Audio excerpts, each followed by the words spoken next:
শুনেন ভাই 2 লিটার করে তেল পাবেন আপনারা সবাই 2 লিটার অনলি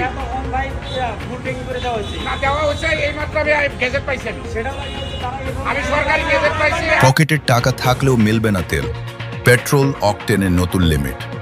ইরান ইসরায়েল যুদ্ধের প্রভাবে বাংলাদেশেও কি শুরু হতে যাচ্ছে জ্বালানি সংকট? আজ বাংলাদেশ পেট্রোলিয়াম কর্পোরেশন বা বিপিডি ফিলিং স্টেশনগুলোর জন্য এক জরুরি ঘোষণা জারি করেছে। এখন থেকে গাড়ি বা বাইকে ইচ্ছে মতো তেল নেওয়া যাবে না। কত লিটার তেল পাবেন আপনি? বিস্তারিত থাকছে আজকের এই ভিডিওতে। বিপিডির নতুন নির্দেশনা অনুযায়ী এখন থেকে একটি মোটরসাইকেল দিনে সর্বোচ্চ 2 লিটার পেট্রোল বা অকটেন নিতে পারবে। ব্যক্তিগত কার বা প্রাইভেট কারের জন্য এই সীমা নির্ধারণ করা হয়েছে সর্বোচ্চ 10 লিটার। এছাড়া বড় এসইউভি বা জিপ গাড়িগুলো দিনে 20 থেকে 25 লিটারের বেশি তেল পাবে না। পরিবহন খাতেও কঠোরতা আনা হয়েছে।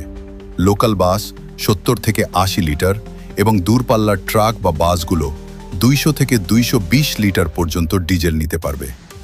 মূলত মধ্যপ্রাচ্যে চলমান যুদ্ধের কারণে বিশ্ববাজারে তেলের সরবরাহ ব্যাহত হওয়া এবং দেশে জ্বালানির মজুদ নিরবচ্ছিন্ন রাখার লক্ষ্যেই এই রেশনিং ব্যবস্থা চালু করা হয়েছে।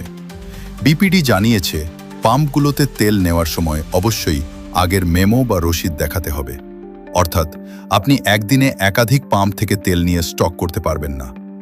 ইতিমধ্যেই ঢাকার বিভিন্ন পাম্পে দীর্ঘ সারি লক্ষ্য করা গেছে।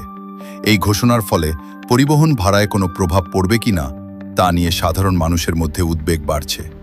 বিপিডি অবশ্য আশ্বাস দিয়েছে যে আতঙ্কিত হওয়ার কিছু নেই। পর্যাপ্ত মজুদ নিশ্চিত করতেই এই আগাম